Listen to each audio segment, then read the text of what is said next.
Oops! Isang magandang hapon po sa inyo lahat namin mga taga-pakinig mula Luzon, Visayas at Mindanao at yung mga nasa ibang bansa. Sumasayang papawid na naman po ang boses ng Pinoy OFW Hour at iba pa. O isang oras na pag-uulat at talakayan tuwing Sabado, 1:00 hanggang 2:00 ng hapon. Dito po sa istasyong pinakikinggan at inaabangan ng lahat ang DWAD. Membro po kami ng KBP, Kapisanan ng mga Broadcasters ng Pilipinas. Ito po ang inyong lingkod, Remy Jacobo, nagpupugay at bumabati sa inyong lahat ng maligayang pakikinig. Marami po kaming bagong balita, impormasyon para sa inyong kaalaman mula sa ibayong dagat at current issues dito po sa ating bansa. Bukas po ang aming programa para sa inyong mga suhestyon, opinion, mga katanungan. Tumawag lang po sa telepono bilang 531-6774, 531-2660. Yung mga katanungan po ninyo, hihintayin po namin. Marami po kami mga guest dito ngayon. At ang cellphone po ay 0916-2850-559. At bago tayo may pagpatuloy ay pakinggan po muna natin ang pagkain pang kaluluwa. Ang Panginoon ay banayad na galit, ngunit may dakilang kapangyarihan at sa anumang paraan ay hindi pawawalang sala ang nagkakasala. Nauno 1:3. Kung nabasa mo na ang aklat ni Nahum, sasabihin mo siguro wala namang kagalakan sa aklat na yan. Ito ay dahil na ang sinasabi rito ay tungkol sa pagkawasak ng Assyria at ang siyudad ng Nineveh. Inihayag ni Nahum na galit ang Diyos laban sa Assyria 2:13 hanggang 3:5.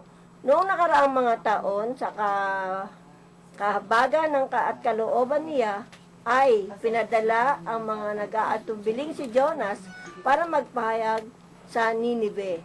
Nang magpunta na doon si Jonas, nagsisi ang mga tao at di winakas ng Diyos ang siyudad. Kaunting bagay lang ang mas masama pa kaysa pagsisihan ang pagsisisi, ngunit iyan ay nangyari sa Assyria. Ang mga sumusunod na henerasyon ay humalik sa kasamaan ng mga ninuno.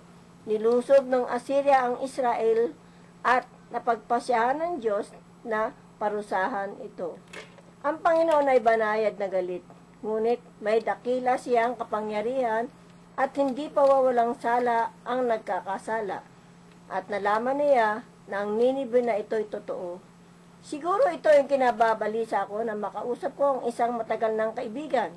Sa loob ng maraming taon, nagpahayag siya ng isang pananampalataya.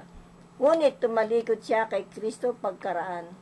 Sa kanyang pagtalikod ay nagtatanong pa kung siya ba ay bumalik sa dating pamumuhay o hindi na siya talagang tapat na mananampalataya. Kung ano pa man nalaman niya ang katotohanan, hindi hahayaan ng Panginoon na di mahatulan ang kasalanan. Panginoon, isinasamo ko sa iyo na protektahan mo po ako nang hindi ko pagsisihan ang aking pagsisisi. Amen. Pag tinalikuran na natin ang kasalanan, dapat wala nang pagbabalik dito. Yan ang pagkain pang kaluluwa. Panginoon, tunay nga po na kami ay inyong pagpalain. Ang lahat po ng aming gawain at layunin ay aming pinagtipon-tipon upang paglingkuran ang aming kapwa na naaayon sa inyong kagustuhan. Ingatan niyo po kami at basbasan, lalo na po yung aming programa, Boses ng Pinoy OFW, at ang lahat ng bumubuo ng programang ito. At ang lahat po ng aking mga bisita rito, mga kasama rito, sila Kabert Ipurong, si Kapidel, si Kamirna, lahat po ng guest namin at ang aming guest po ngayon, ang Psychic of Asia na si Arman Cuban.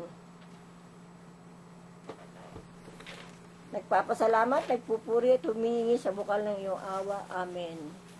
At sa ating po pagpapatuloy, pabatiin po muna natin ang ating mga kasama dito ngayon, ang ating mga guest. Unahin po natin si Kapidel. Dato. Dato, Fidel Dimasawa. Kasi nasanay tayo sa dato eh. Sa dato talaga naman. Dato. Magandang tanghali po sa kanila at mga tagapakinig po ng aming programa lalo na sa Rimang Foundation ng Bayan. Ako si Dato Dimasawa Del na nagsasabing magandang tanghali po muli. At ang kanyang pong guest na isang official po ng Rima Foundation. Ako naman po, Nick Herona po lamang, VP for Bayanihan sa REMA International Livelihood Foundation. Mabati din po ng magandang hapon po sa kanilang lahat. Yung kanyang mga angel, si Camila. Ako po si Mayor Nabiteño Cipriano na bumabati po sa inyo ng magandang tanghali po sa inyong lahat. Yan. Ako naman po si Matt Asensio ng Barangay 97, Zone 8, District 1. Magandang hapon po. Yan, si Annalyn. Mahiya, mahiya. Naiya po si Annalyn. ng Blacan. Isang magandang hapon muli sa ating mga tagapakinig at maligayang pagbabalik ka, Remy, at magaling ka na ngayon. At dito rin sa ating mga bisita, no, ngayon ko lang sila na meet at maging itong ang Psychic of Asia na iyong bisita ngayon. Magandang hapon pong muli sa inyo lahat. Yan, ang ating pakikilala po ang psychic ng Asia. Sikat na sikat sa buong mundo. Kilala nyo na siguro siya, no? Si Arman Cuban po. Daghang salamat sa Siquijor Island. Siquijor po ako galing, nanggagamot lang ng kulam, Psychic of Asia, Arman Cuban. Yan po, ako siguro nababasa niyo siya Tama, sa mga kinukulang ko. sa movie Maganda yan. sa mga magazine po. Kitang-kita niyo ang kanyang pangalan. Very effective po ang kanyang mga hula. Taga-Siquijor siya. O sino sa inyo mga taga-Siquijor dyan? Ngayon lang nga, tiningnan niya ako. Talagang meron daw talang gumagawa sa akin. Yan. Kaya ako nagkasakit. Sambo na ako ng sakit Siquijor ko. lang, kaya katitigla, alam na natin. Yan, Doon po. ang mga Bisaya. Doon. Yan, ako mama, interviewin natin si Sir Arman. Yan, maraming hihanda ninyo ang inyong mga katanungan. Yan po. At si Kabert, hindi ka ba babati? Sa magandang hapon po sa lahat. Binabati ko ang aming bisita ngayon sa Boses Pinoy OFW ngayong hapon dahil napakarami lang, nagkaganda ang babae pang Ay, ganon. Talaga hindi mo kaya ipinda sa kagandahan nila. Saka magandang lalaki rin kami. Magandang lalaki rin yung mga kasama namin. Pretty boy kayo, hindi Huwag ba lang lang malilimutan dahil naapi kami. Ito ang mabigat ngayon. Binabati ko ang ating host, ma'am, sa kanyang birthday sa Saturday. Advance happy birthday! Happy birthday, tita. Punta kayo, meron kundi tayo Sana bigyan ka pa ng mahabang buhay. Inaalok tayo pumunta rin para huwag lang natin sabihin kung ilang taon na siya eh. Oo, dapat, wag na. Secret yan, yung mga ganyan, pagpapabata ho na kami yan. Sa dami ng ating mga balita, yung mga, ang pinakagrabe ngayon, yung 41 na bansa ang may deployment ban, di ba? Huwag na tayo mag-abroad magkano sa Yan. Kaya lang, kawawa naman yung ating mga gustong mag-abroad. Oo. Dahil naman kasi ang may kasalanan, yung mga bansa na yun, wala tayong proteksyon doon. Kawawa naman yung ating mga Pinay workers. Pilipino naman tita, talagang palaban naman sa gutom eh.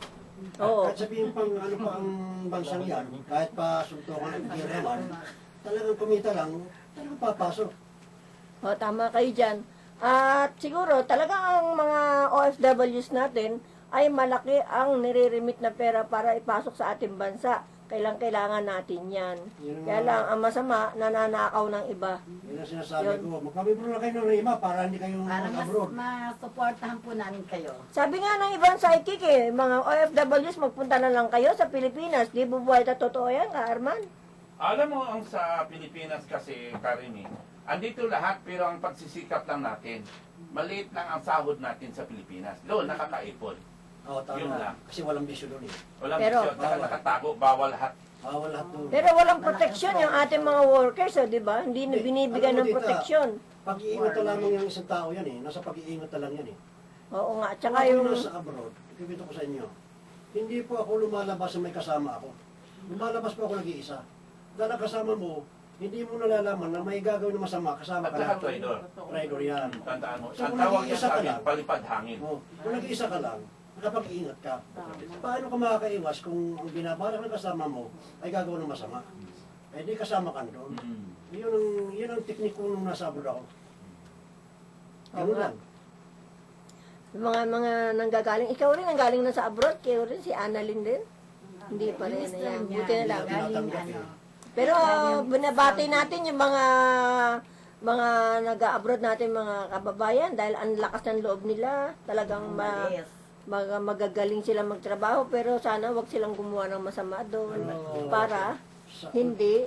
sa udyok ba naman ang nagkahirapan natin, Sa Teta? hirap ng buhay. Oo, yan. Kasi ng ating kalagayan ng ating bansa ay dito nagsasarili, official ka ng gobyerno, wala kang iniisip kundi kumuha ka ng inyong kinabukasan na hindi po pakinabangan ng karamihan. Yan, marami tayong mga balitan tungkol sa ganyan, lalo na yung mga ibang OFWs natin na kumakapit sa patalim, na nagdadala ng mga droga, inuutusan ng mga sindikato, na hindi nila malaman na droga na pala yun, dahil gusto lang nilang kumita ng malaki. Yan, sana pag-ingatan nila, di ba? Sana hindi na maulit yung mga ganun na ang ating mga Pinay workers ay nasasadlak sa kabiguan at nasasadlak sa kamatayan. O, di ba? Malaking Yan. bagay itong Rema Foundation dahil iaalok namin yung aming foundation ng bayan at kasama doon yung hindi po napapahamak yung taong may balak ng abroad. Ayan, pero mas magandang pumunta sa di ba? Sa European countries. Oo, Dahil, depende kung ano yung, kasi lumilitaw naman doon yung pwedeng kung anong bansa ang dapat eh.